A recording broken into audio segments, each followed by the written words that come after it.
রাতের বেলায় বয়ান করে মাদ্রাসায় ঢুকলাম, রাত্র তখন 3টা বাজে। আমি মাদ্রাসায় ঢোকার পরে আমার মাদ্রাসার বিল্ডিং এর সামনে দিয়ে আমি একটু পায়চারি হাঁটাহাঁটি করি, এটা আমার অভ্যাস। দেখি ছাত্রদের কোনো সমস্যা আছে কিনা। হঠাৎ দেখি বিল্ডিং এর সামনে দিয়ে হাঁটতেছি, গুনগুন গুনগুন করে কান্নার আওয়াজ। রাত্র 3টা, আমার কলিজায় যেন আঘাত হানতেছে। আল্লাহ, ও মালিক, গভীর রাত, মানুষ ঘুমায়, পশু পাখিরা ঘুমায়, এই রাতে আবার কে কাঁদে? হাঁটতে হাঁটতে যখন মসজিদের দিকে আগাইলাম, দেখি মসজিদের কেসি গেট দিয়া সামনে থেকে কান্নার আওয়াজ আসতেছে। বারান্দায় গিয়া মোবাইলের আলো জ্বালাইয়া যখন আলো মানলাম, তাকায়া দেখি মসজিদের ভিতরে আমার মাদ্রাসার 2টা এতিম বাচ্চা, ওরা বিনয়া বিনয়া মোনাজাত দিয়া কাঁদতেছে। আমার মনটা অনেক খারাপ হয়ে গেল। আরে মালিক, একটার বয়স 10 বছর, আর একটার বয়স 7 কি 8 বছরের বাচ্চা, রাতের বেলায় কাঁদতেছে তাহাজ্জুদের নামাজ পড়া। মনে চাইলো ভিতরে ঢুকে একটু আদর করি, কিন্তু চিন্তা করলাম আয় হায়, আমি ঢুকলে ওরা আর কাঁদবে না, আমলটা নষ্ট হয়ে যাবে। আমি আর ভিতরে ঢুকলাম না, উপরে চলে গেলাম আমার রুমে, হুজরাখানায়। ফজরের আজান হলো, মসজিদে আসলাম। আমি কাতারে দিয়ে হাঁটতেছি আর তালাশ করতেছি, দেখি ওই বাচ্চা 2টা কোথায়।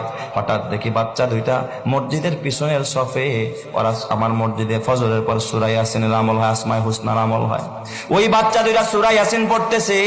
আমি একটা ছেলের মাথায় হাত দিয়া বললাম, বাজান, দোয়া শেষ হইলে তোমরা 2জন আমার রুমে আসবা, তোমাদের সাথে আমার পার্সোনাল কিছু কথা আছে। ওরা 2জন দোয়া শেষ করে আমার রুমে গেছে। আমি কাছে বসাইতে চাইলাম খাটের ভিতর, আমার সাথে বসলো না। ছাত্ররা ওস্তাদের খাটে বসে না, আমার পায়ের সামনে বসেছে। বড় ছেলেটা বয়স 10 বছর হবে, ছোটটার বয়স 7 কি 8 বছর।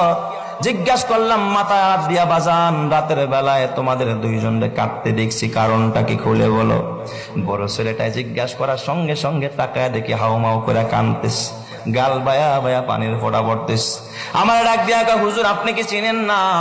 আমরা 2জন আপন ভাই, এটা আমার ছোট ভাই, আমার বাবা আজকে দুনিয়াতে বাইচা নাই।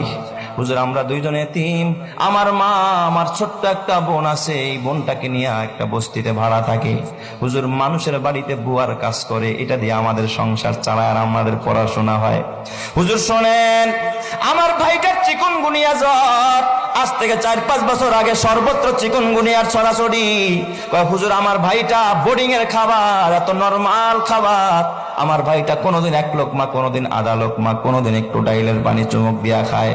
জ্বরের মানুষ 7 বছরের বাচ্চারে মা বাবারা নুডলস রান্না করে খাওয়ায়, হরলিক্স খাওয়ায়, গরম পানিতে গোসল করায়, মা নিজে খাওয়ায়া দেয়। ওই বাচ্চা মা বাবা সারা বাচ্চা। ও হুজুর